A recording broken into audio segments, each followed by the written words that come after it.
إله إلا الله محمد رسول الله.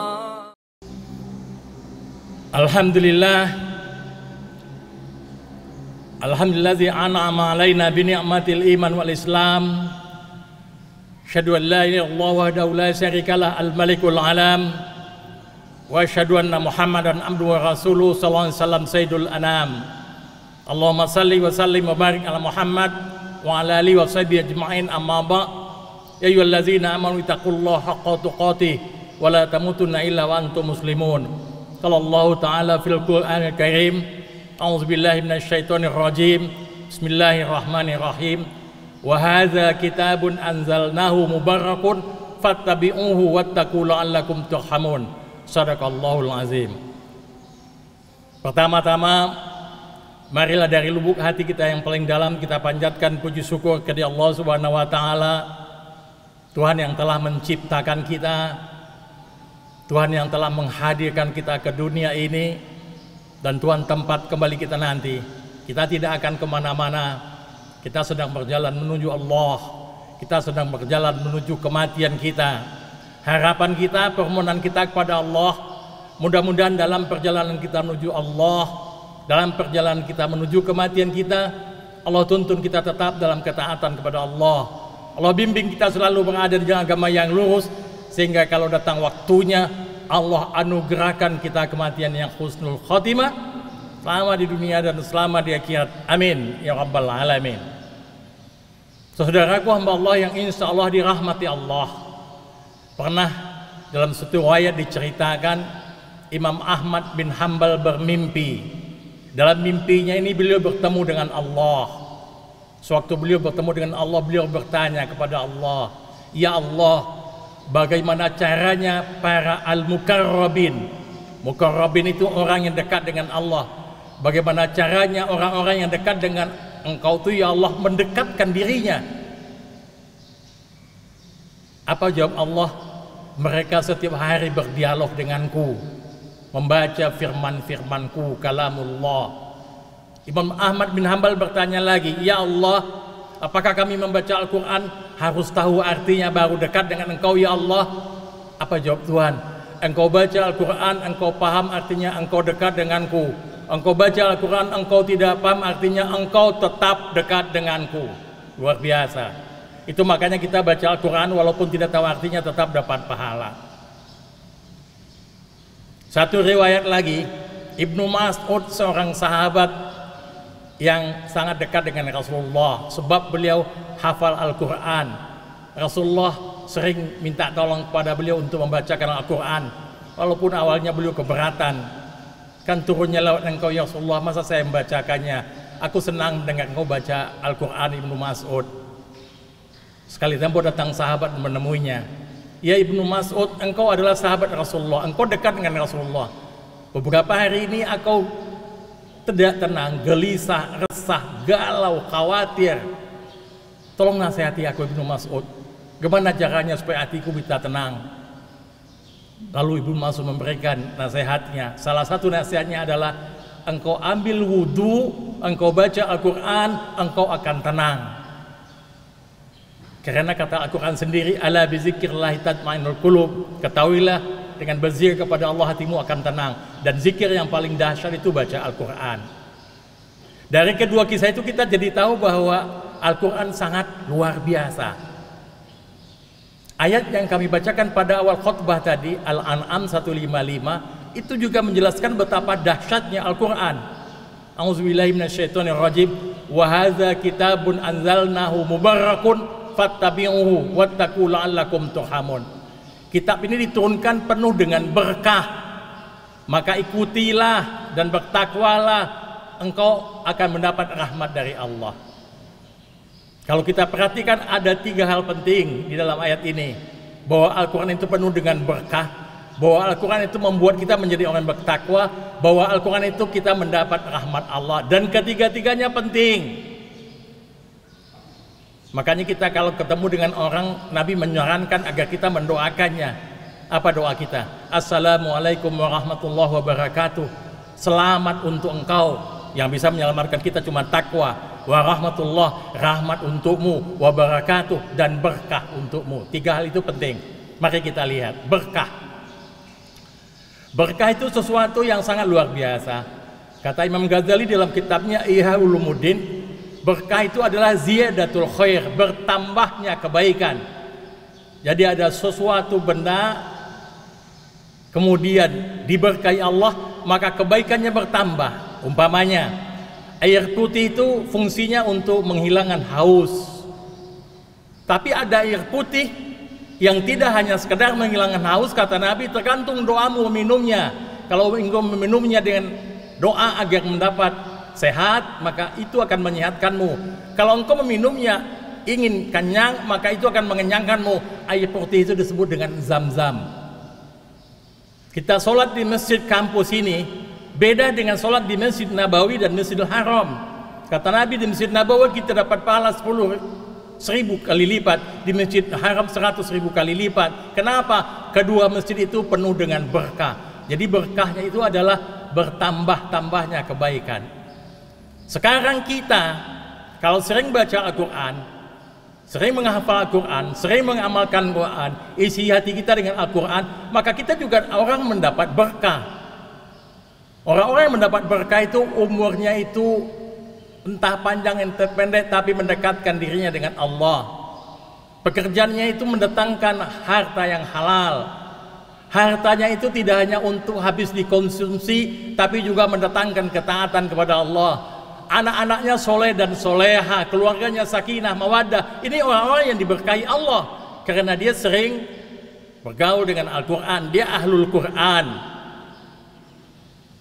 Makanya ada orang yang gaji 5 juta, anaknya 1, istrinya 1, 5 juta itu habis hanya untuk konsumsi, untuk makan, listrik, pulsa, gas, biaya anak. Tapi ada orang yang rezekinya juga 5 juta, anaknya juga 1, tapi di samping untuk konsumsi dia masih bisa menabung untuk umroh, dia masih bisa bersedekah, masih bisa bantu orang lain. Kenapa? Yang kedua ini dia artinya diberkahi Allah. Karena apa? Dia senang menjadi orang yang bergaul dengan Al-Quran, membaca Al-Quran, mendengarkan Al-Quran, menghafalkan Al-Quran. Itulah berkah. Mungkin pertanyaannya kepada kita sekarang adalah bagaimana mengetahui apakah diri kita sudah diberkahi Allah? Ini penting. Mudah kok. Dalam Al-Quran ada ayat Rabbana ma khalaqta hadza batila. Ya Tuhan kami, tidak ada yang kau datang itu yang batil. Orang-orang yang diberkahi Allah, apapun yang ditakdirkan Allah untuk dirinya mendatangkan kebaikan. Nggak ada urusan disukai atau tidak disukai, sehat atau sakit, senang atau susah, banyak rezeki atau sedikit rezeki, semuanya mendatangkan kebaikan. Itu orang-orang yang diberkahi Allah. Ali bin Abi Thalib pernah berkata seperti ini, kalau aku meminta kepada Tuhan dan Allah beri apa yang aku minta, aku senang, bahagia, cuman 1. Tapi kalau aku minta kepada Tuhan, Tuhan tidak memberinya, dia memberinya dengan bentuk yang tidak aku minta, aku senang, bahagia 10 kali lipat.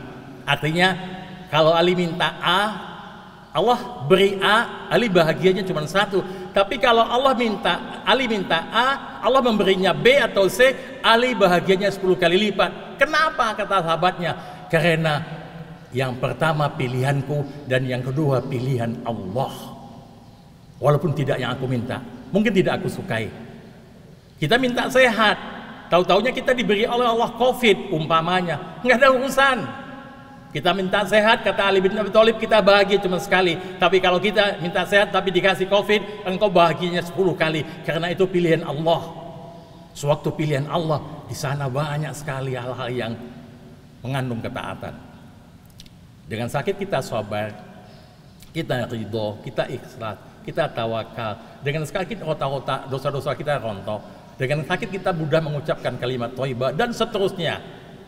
Maka orang-orang yang diberkahi Allah, apapun yang ditakdirkan untuk dirinya, yang ada kebaikan bagi dia. Karena dia tahu Rabbana ma khalaqta hadza batila, tidak ada yang sia-sia. Yang kedua, ayat tadi menjelaskan bahwa Al-Quran itu membuat kita jadi orang yang bertakwa. Banyak sekali ayat, kalau kita selusuri, banyak sekali ayat yang mengajarkan kita untuk jadi orang yang bertakwa. Salah satu yang saya senang adalah dalam surat Ali Imran. Wasari'u ila maghfiratin min rabbikum wa jannatin arduha as-samawati wal ardu lil muttaqin alladzina yunfikuna fis sarai wad dara wal kadhimin al ghaiza wal 'afina 'anil nas wallahu yuhibbul muhsinin. Jadi orang yang bertakwa itu segera mencari ampunan Allah. Menjadi orang yang bertakwa itu pada waktu lapang sempit bersedekah. Menjadi orang yang bertakwa itu tahan amarah. Menjadi orang yang bertakwa itu maafkan kesalahan orang lain. Jadi orang bertakwa itu berbuat kebaikan. Pada awal-awal Al-Quran, Al-Baqarah juga ada di situ bagaimana jadi orang yang bertakwa. Dan bertakwa itu penting bagi kita. Kalau kita sudah jadi orang yang bertakwa, selesai urusan kita dunia akhirat. Dunia akhirat. Kata Al-Quran, wa may yattaqillah yaj'al lahu makhraja wa yarzuqhu min haitsu la yahtasib. Siapa yang bertakwa kepada Allah, dicarikan jalan keluar dari urusannya, solusi dari masalahnya, diberi rezeki yang tidak dia duga-duga. Dalam ayat lain, wa may yattaqillah yaj'al lahu min amri yusra. Orang yang bertakwa dimudahkan urusannya. Dalam ayat yang lain, wa may yattaqillah yukaffir anhu sayyi'ati wa yuzim lahu ajra. Orang yang bertakwa itu dosanya banyak tapi diampuni Allah, diganti dengan pahala. Orang yang bertakwa itu dekat dengan Allah. Wa'lamu annallaha ma'al muttaqin. Ketahuilah Allah bersama orang bertakwa. Orang yang bertakwa itu dicintai Allah. Innallaha yuhibbul muttaqin. Orang yang bertakwa itu dimuliakan Allah. Inna akramakum indallahi atqakum. Kita mau mati, bekal kita takwa. Wa tazawwadu fa inna khairaz zadi taqwa. Berbekalah kalian sebaik-baik bekal itu takwa. Kita mau masuk surga juga takwa. Wa jannatin arduha as-samawati wal ardu lil muttaqin. Surga seluruh langit dan bumi disediakan yang bertakwa. Yang ketiga, ayat tadi menjelaskan bahwa la'allakum turhamun, kalian akan mendapat rahmat. Maka sewaktu kita senang dengan Al-Quran, kita jadi Al-Quran, senang membaca Al-Quran, kita mendapat rahmat Allah. Bahkan tidak hanya membaca, mendengarkan saja sudah dapat rahmat. Wa idza quriyal Qur'an fansitu lahu wa idza quriyal Qur'an fastami'u wa ansitu la'allakum turhamun. Dengarkan, engkau akan jadi orang yang bertakwa. Padahal rahmat Allah itu penting. Kata Nabi, berapapun banyak amalmu tidak akan mengantarkanmu ke surga Allah kecuali engkau mendapat rahmat Allah. Sahabat bertanya, wala anta ya Rasulullah, engkau apa juga begitu? Wala ana, aku juga tidak akan masuk surga kecuali dengan rahmat Allah. Rahmat Allah kita dapatkan dengan Al-Quran, dengan membaca Al-Quran, mendengarkan Al-Quran. Orang banyak dosanya tapi dapat rahmat Allah masuk surga. Contohnya ada orang yang sudah membunuh 99 kali tapi dapat rahmat Allah masuk surga. Ada seorang pelacur hanya membantu seekor anjing, kata Buya Hamka dalam tafsir Al-Azharnya, yang hampir mati kehausan masuk surga.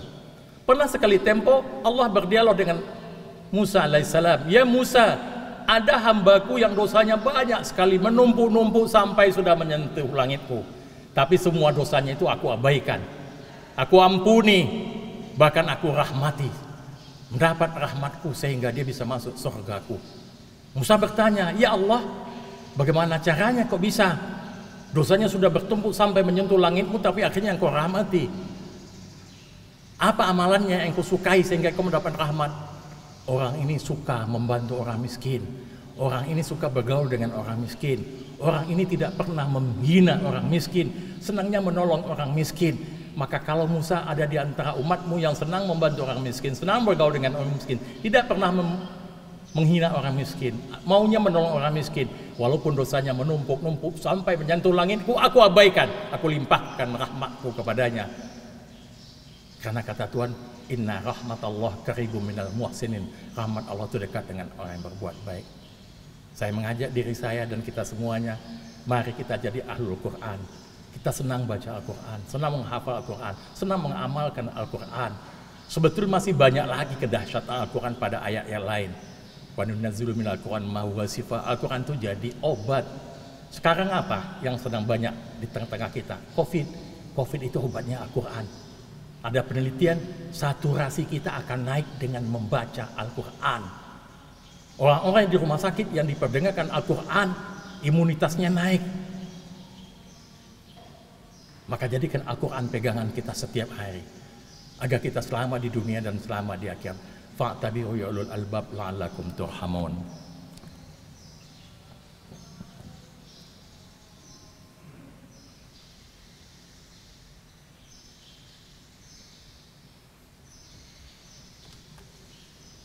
Alhamdulillahirabbil alamin wa bihi nasta'inu ala umuri dunya waddin wassalatu wassalamu ala asyrofil anbiya mursalin wa ala alihi washabihi ajmain. Asyhadu an la ilaha illallah wahdahu la syarika lah, asyhadu anna Muhammadan abduhu wa rasuluhu sallallahu alaihi wasallam la nabiyya ba'da. Ya alladzina amanu ittaqullaha haqqa tuqatih wa la tamutunna illa wa antum muslimun. Innallaha wa malaikatahu yusholluna 'alan nabi ya ayyuhalladzina amanu shallu 'alaihi wa sallimu taslima. Allahumma shalli ala Muhammad wa ala ali Muhammad kama shallaita ala Ibrahim wa ala ali Ibrahim wa barik ala Muhammad wa ala ali Muhammad kama barakta ala Ibrahim wa ala ali Ibrahim fil alamin innaka Hamidum Majid. Allahumma ighfir lil muslimina wal muslimat wal mu'minina wal mu'minat al ahya'i minhum wal amwat innaka ala kulli shay'in qadir. Rabbana zalamna anfusana wa illam taghfir lana wa tarhamna lanakuna minal khasirin. Rabbana la tuzigh qulubana ba'da idh hadaitana wa hab lana min ladunka rahmah innaka antal wahhab. Ya Allah yang mulia, Maha mendengar, Engkau saksikan kami di masjid ini berkumpul dalam rangka memenuhi perintahmu, salat berjamaah, salat Jumat, mendengarkan khotbah.